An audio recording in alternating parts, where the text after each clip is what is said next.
Hi, I'm Johnny, and today I'm going to be talking about the prevailing options for percutaneous mitral and aortic valve replacement. So before we begin, let's get a quick overview of the anatomy we're dealing with. Firstly, we'll look at the mitral valve, which is the large valve that separates the left atrium and the left ventricle. As you can see here, it's a bicuspid valve, which can open to permit the flow of oxygenated blood from the left atrium here into the left ventricle behind here. After entering the left ventricle, ventricular contraction will force this blood through the tricuspid aortic valve, which we can see here. This blood then enters the aorta where it can be sent into systemic circulation.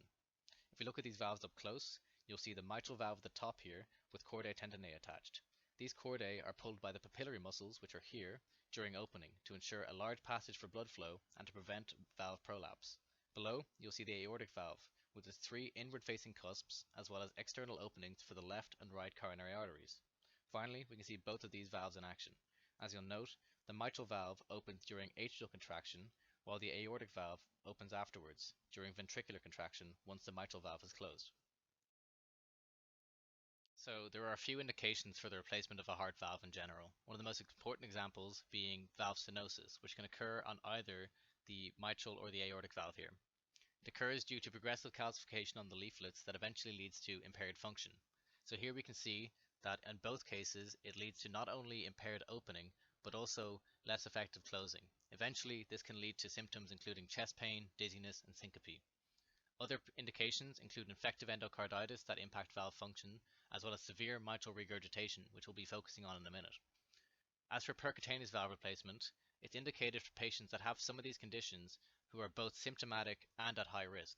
This cohort generally consists of elderly patients, with octogenarians subject to over 4 times more risk than 50-year-olds when undergoing surgical mitral valve replacement. This high risk is obviously unacceptable for open heart surgery, making PVR a promising option for these patients. So what is percutaneous valve replacement? Well, it's an alternative to conventional open heart surgery where the chest and sternum are both open to access the heart, as you can see here. And this can obviously give great access to the cardiac structures, but it's invasive and therefore carries many more risks.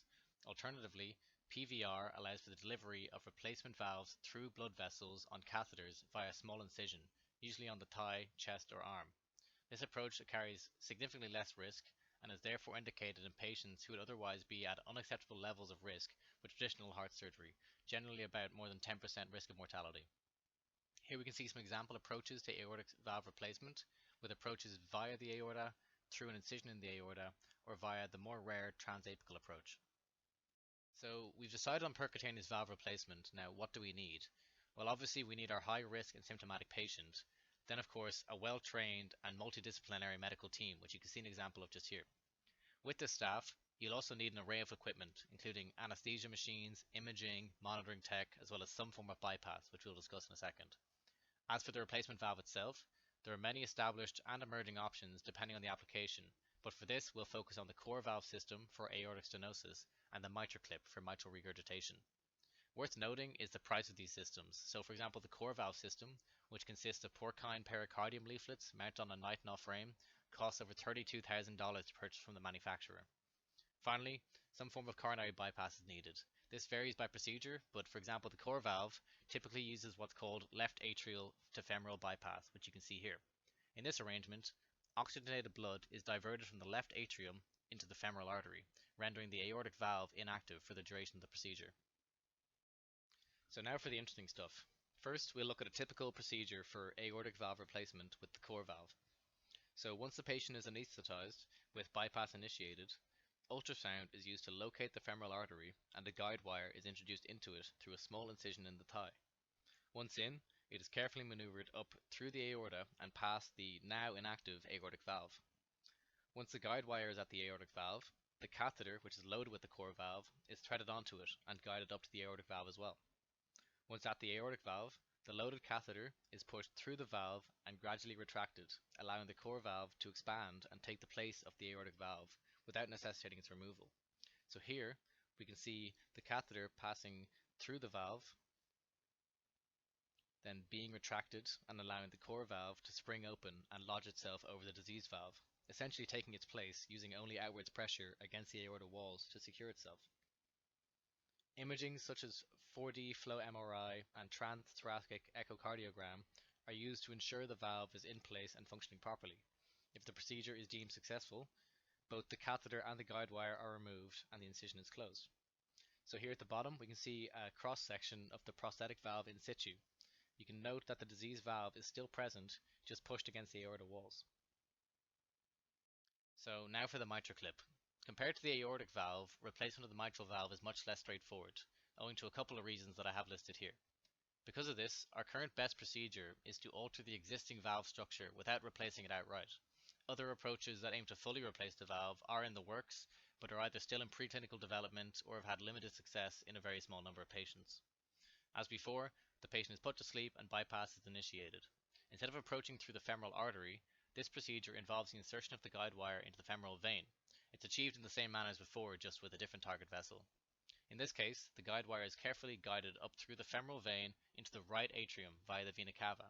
Because our target valve is on the left side of the heart, the guide wire must pierce the atrial septum to access its desired location. Once the guide wire is through the septum, a dilator is introduced through this hole to expand the opening, facilitating entry for the catheter into the left atrium. The catheter is then carefully maneuvered under imaging to position it suitably to advance past the valve leaflets. Note the extensive mobility of this system, with bending and rotational movements allowing it to be positioned very precisely.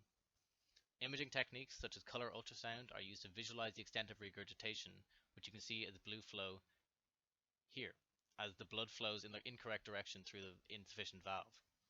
Once advanced past the valve leaflets, the mitral clip is rotated and adjusted, allowing it to clamp down on both leaflets in the desired location. The visualization of blood flow is used to assess the effectiveness of a given clip position, and the clamps can be opened and readjusted to minimize regurgitation. The clip achieves its effect by fusing the center of each leaflet, forming a double orifice that restricts flow in a more effective manner than the previously intact but dysfunctional valve. You can see this double orifice here. Once in the optimal position, the clamp is finally secured and detached from the catheter, allowing for the catheter and guide wire to be removed just like before. Here we can see a post-operative ultrasound showing the mitral clip in its correct position. So to conclude, I'll quickly compare these therapies to their surgical alternatives. So for the core valve, there was a very high prevalence of paravalvular regurgitation. This is easily corrected if found, but is worth noting as it likely contributed to the very high rate of reinterventions in the core valve group. Besides this, mortality levels were lower in the core valve groups from the day after surgery until about 5 years after surgery, indicating that this approach carries lower risk in the short term and about equal risk beyond then. As for the mitral clip, 3 trials looked at their effectiveness. Interestingly, the Everest 2 trial initially found nearly 10 times more residual regurgitation than the surgical group, but after adjusting the cohorts to match the intended use of mitral clip, this was largely reduced. The Giotto trial noted very high success rates, with an overall procedural success rate of over 87%, and the DARE trial noted extremely low 30-day mortality rates that did unfortunately increase in the longer term, but noted significant functional improvement in all cohorts. It concluded that the mitral clip is a safe and effective therapy for moderate to severe MR.